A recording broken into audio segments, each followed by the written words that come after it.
Assalamualaikum warahmatullahi wabarakatuh. Selamat berjumpa kembali dengan saya, Fenty Fauzia, yang hari ini akan membawakan mata kuliah perpajakan untuk materi ketentuan umum dan tata cara perpajakan. Jadi, di dalam ketentuan umum dan tata cara perpajakan ini ada beberapa terminologi dasar yang harus kita ketahui sehingga ke depannya kita bisa mengetahui secara lengkap karena di dalam perpajakan itu banyak sekali istilah-istilah kependekan. Jadi yang pertama itu ada wajib pajak. Jadi siapa itu wajib pajak? Wajib pajak adalah orang pribadi atau badan yang melakukan pembayaran pajak, pemotongan pajak ataupun pemungutan pajak dan mempunyai hak dan kewajiban perpajakan sesuai dengan ketentuan dan peraturan perundang-undangan perpajakan. Kemudian yang kedua itu ada pengusaha kena pajak. Siapa itu? Adalah pengusaha yang melakukan penyerahan jasa atau barang kena pajak yang dikenakan perpajakan sesuai dengan Undang-Undang PPN tahun 84 ataupun perubahannya. Kemudian ada nomor pokok wajib pajak, yaitu nomor yang diberikan kepada wajib pajak sebagai sarana administrasi perpajakan untuk digunakan sebagai tanda pengenal diri dalam melaksanakan hak dan kewajiban perpajakannya. Kemudian ada tahun pajak. Di sini tahun pajak ini adalah tahun kalender, 1 tahun kalender, kecuali wajib pajak itu menentukan yang berbeda dari tahun kalender. Tapi biasanya ini jarang dilakukan karena ketika melaporkan kewajiban perpajakannya, maka wajib pajak yang tidak mengikuti tahun pajak otomatis akan mengikuti, tidak boleh tidak, gitu ya. Kemudian ada pajak terhutang, pajak yang harus dibayarkan pada saat masa pajak dalam tahun pajak atau bagian dari tahun pajak sesuai dengan peraturan perundang-undangannya.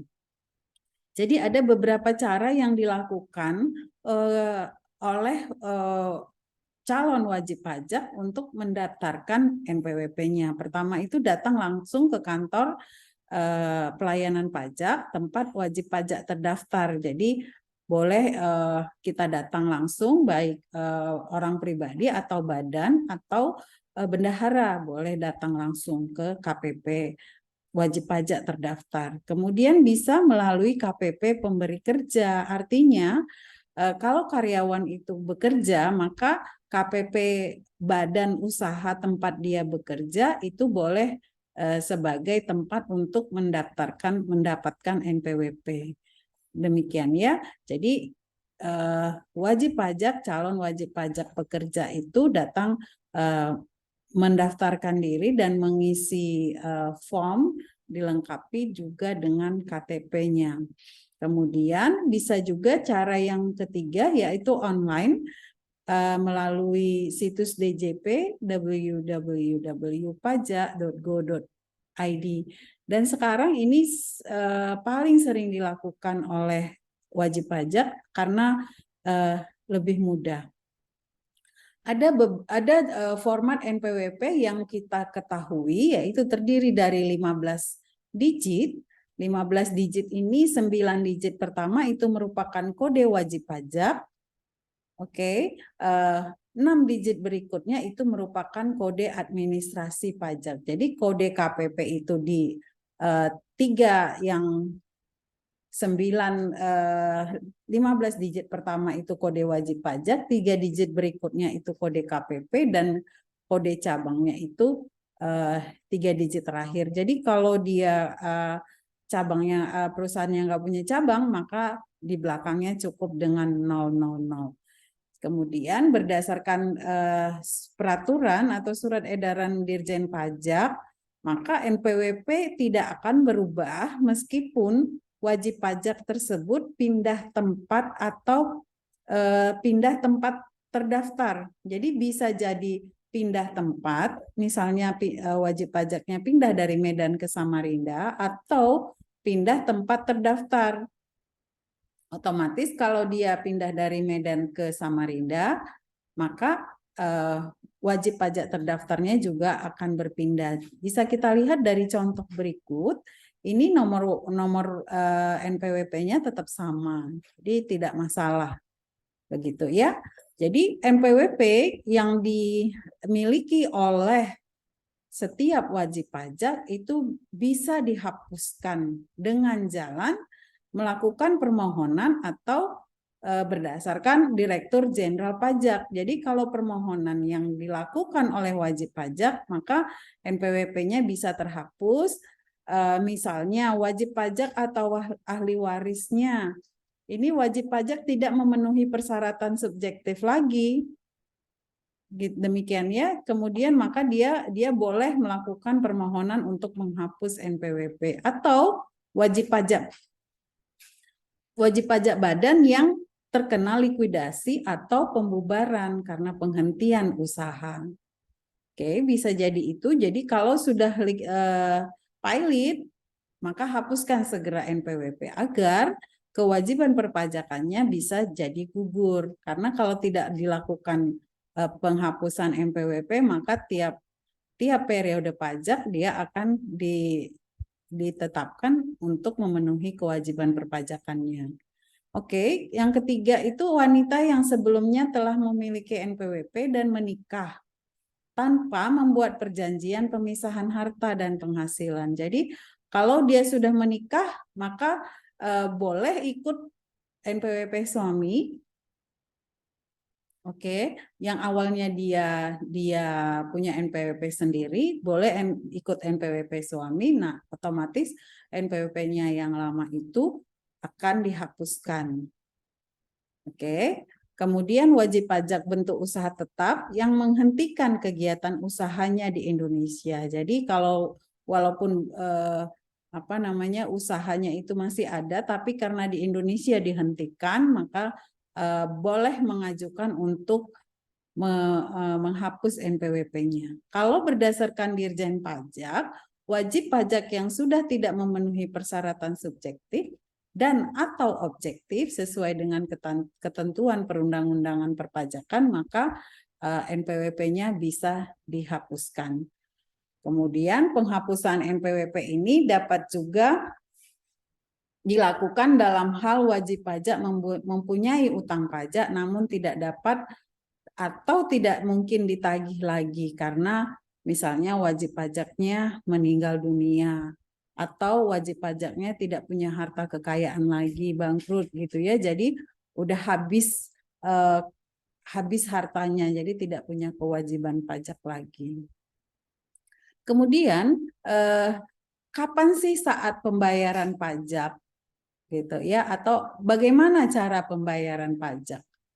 Pajak itu disetorkan menggunakan SSP atau sarana administrasi lain yang disamakan dengan SSP. Jadi saat ini SSP itu sudah bisa kita lakukan lewat daring, bisa melalui e-billing gitu ya. Jadi kita bisa membuat SSP lewat aplikasi e-billing. Jadi SSP merupakan surat yang oleh wajib pajak digunakan untuk melakukan pembayaran atau penyetoran pajak terhutang ke kas negara, gitu ya. Jadi fungsinya sebagai bukti pembayaran pajak. Jadi kalau sudah ada SSP, nanti bisa itu sebagai bukti pembayaran pajak. Atau apabila kita lakukan melalui e-billing, maka ada nanti keluar ID billingnya, kemudian kita setorkan ke kantor pajak, ke bank, via bank atau kantor pos, maka nanti dapat nomor NTPN, nah itu berfungsi sebagai bukti pembayaran pajaknya. Oke, nomor NTPN itu merupakan kepanjangan dari nomor transaksi penerimaan negara.